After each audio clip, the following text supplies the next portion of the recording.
ప్రముఖ శైవ క్షేత్రం రాజన్న సిరిసిల్ల జిల్లా వేములవాడ శ్రీ రాజరాజేశ్వర స్వామి దేవస్థానంలో శ్రీ రాజరాజేశ్వర వేద ఆగమ సంస్కృత విద్యాలయ ట్రస్ట్ వారి ఆధ్వర్యంలో నేటి నుండి 6వ తేదీ వరకు దేశవ్యాప్తంగా ఉన్న వేద పండితులకు చతుర్వేద స్మార్త పరీక్షలు నిర్వహిస్తున్నారు. ఈ పరీక్షల ప్రారంభానికి తుని తపోవన పీఠాధీశ్వరులు శ్రీ శ్రీ శ్రీ సచ్చిదానంద సరస్వతి స్వామీజీ, ప్రభుత్వ విప్ ఆది శ్రీనివాసులు హాజరయ్యారు. ఈ మేరకు వారు తొలుత రాజ్యాలను దర్శించుకుని ప్రత్యేక పూజలు నిర్వహించారు. అనంతరం ప్రభుత్వ విప్ ఆది శ్రీనివాస్ మాట్లాడుతూ దేశవ్యాప్తంగా వేద పండిత విద్యార్థులకు నిర్వహించే చతుర్వేద స్మార్త పరీక్షలు తెలంగాణ రాష్ట్రంలో వేములవాడలో ఏర్పాటు చేయడం అభినందనీయమన్నారు.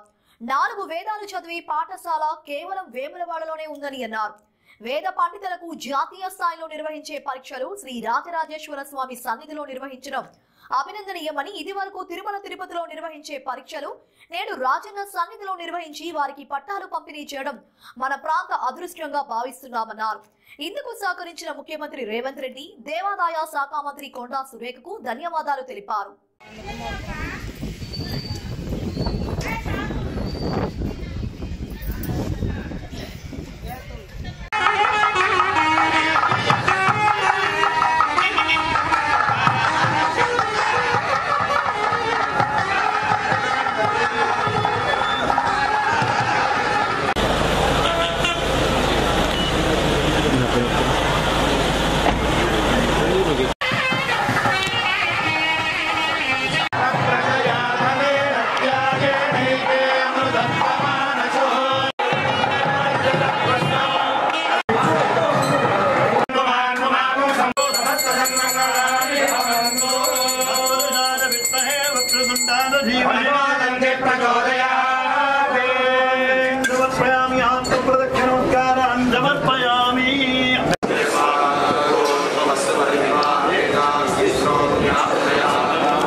ఈ వేద పరీక్షలు అఖిల భారత స్థాయిలో వేద పండితులకు సంబంధించినటువంటి విద్యార్థులకు పరీక్షలు నిర్వహించాలని చెప్పినటువంటి ఆలోచన వచ్చిన క్రమంలో అది తెలంగాణకు రావడం, తెలంగాణలో కూడా దక్షిణ కాశీగా పేరు కాల్చినటువంటి వేములవాడ శ్రీ రాజరాజేశ్వర స్వామి ఆలయంలో ఈ 3వ తారీఖు నుంచి 5వ తారీఖు వరకు నిర్వహించాలని చెప్పిన ఆలోచన తలంపు గౌరవ రాష్ట్ర ముఖ్యమంత్రి శ్రీ రేవంత్ రెడ్డి గారు, దేవాదాయ శాఖ మంత్రి సురేఖ మేడం గారికి కూడా ఈ సందర్భంగా ధన్యవాదాలు తెలియజేస్తుంది. గతంలో ఈ వేద పరీక్షలు ఇప్పుడే ఇక్కడ ఉన్నటువంటి బ్రాహ్మణోత్తములు చెప్తున్న సందర్భంలో తిరుమల శ్రీ శ్రీ వెంకటేశ్వర స్వామి ఆలయంలో జరిగేటువంటి వేద పరీక్షలు దేశవ్యాప్తంగా ఉన్నటువంటి విద్యార్థులకు పట్టాలు తిరుమల క్షేత్రంలోనే ఇచ్చేటువంటి సందర్భం నుండి ఈరోజు వేములవాడ శ్రీ రాజరాజేశ్వర స్వామి ఆలయంలో దేశవ్యాప్తంగా ఉన్నటువంటి పండితులకు పరీక్షలు నిర్వహించి ఇక్కడ మనం సర్టిఫికెట్లు ఇవ్వడానికి కోసం చేస్తున్నటువంటి ప్రయత్నం ఏదుందో అది శ్రీ రాజరాజేశ్వర స్వామి ఆశీస్సులు ఉండడం వల్లనే జరిగినటువంటి భావన.